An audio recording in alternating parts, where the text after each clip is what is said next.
the mission of preventing a 25-year-old woman who has seen her entire life destroyed around her from being allowed to receive even a minor gesture of recognition for her work. So Bisan, as I'm sure most of us will know, has been working with the media outlet AJ Plus, and was recently nominated in the Outstanding Hard News Feature Story Short Form category at the Emmys for It's Bisan from Gaza and I'm Still Alive. And last week, the nonprofit Creative Community for Peace came out with their whole chests to directly attack her for her work documenting the genocide in Gaza, and wrote an open letter that claimed that she had ties to a terrorist organization. Um, that was 150 celebrities that signed that open letter. Some of them are the likes of those that we already know about, like Deborah Messing, but we have others from across the entertainment industry signing a letter to say that this 25-year-old woman should not be allowed any kind of recognition and pretty much directly slandered. Now, NATAS, the body behind the Emmys, have responded, and this is what the CEO and president had to say. NATAS is aware of the reports cited in your letter and initially surfaced by a communications consultant in the region that appear to show a then teenage Bisan Owda speaking at various PFLP associated events between 6 and 9 years ago. NATAS has been unable to corroborate these reports, nor has it been able to date, to surface any evidence of more contemporary or active involvement by Owda with the PFLP organization.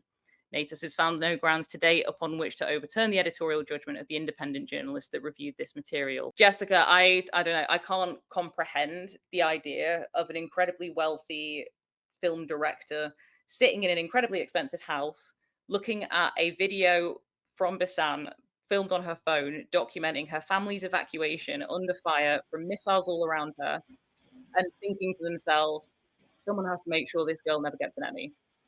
It's truly insane. It really is.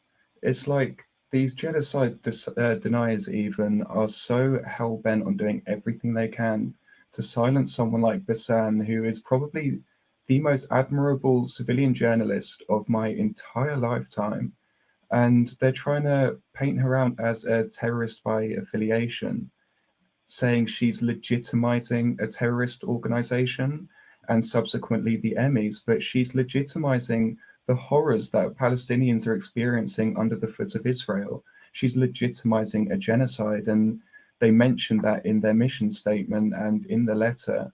And I think it's just they're trying so hard to suppress the word genocide from ever being spoken about. But we've seen her videos, and they are so grounded in the real consequential human reality of what's going on. Is so grounded in Palestinian lives that they are just reaching at any evidence they can, as weak evidence as they can, in order to support their mission of trying to silence something that the entire world is witnessing.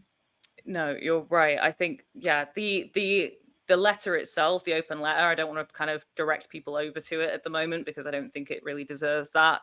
But the headline about the letter being released claimed that she was tied to a terrorist organization. In the body of the letter, they referred to it as well documented, that she had these ties. Obviously, they had a little hyperlink. You click through the hyperlink. It's not well documented that she has Not terrorist at all, ties. no. But the framing and the confidence of it, I think, is what scares me. Yeah, I mean, it'd definitely be a lot more worrying if the Emmys, Natas even didn't take the stance that they did, defending her, saying, no, this isn't evidence enough, because it's not. She's talking at rallies, and the last dated, most recent one I could find was in 2018, where she was quite literally just talking about tax and economic cuts. It's just truly insane how they are saying that is affiliation enough for her to be classed as a terrorist and an anti-Semitic. It's yeah. I mean, I feel like it's been a real tough week for non-white women in the Mm. media, being targeted by some of the worst feminists that we can see. Some of the signatories of those letters, of that letter. And I remember as well when Motaz was receiving awards and commendations after he escaped Gaza, and his everything that he said about it was like, this doesn't mean anything to me anymore. Like, this is hollow because you're talking about people who are undergoing extreme trauma constantly who have an ongoing genocide against their people, and the idea that that would still be something for these people to want to take away from someone, oh, it makes me furious. Yeah, me too. Yeah. Absolutely, just awful things. To this woman, Bisan, is just truly incredible.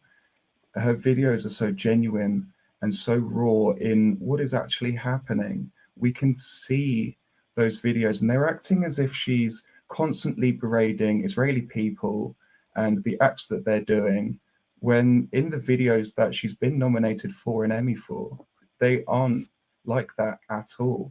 Patreon.com, Turn Left Media. Support independent media. Support social justice that's there on social media. Thank you, Turn Left.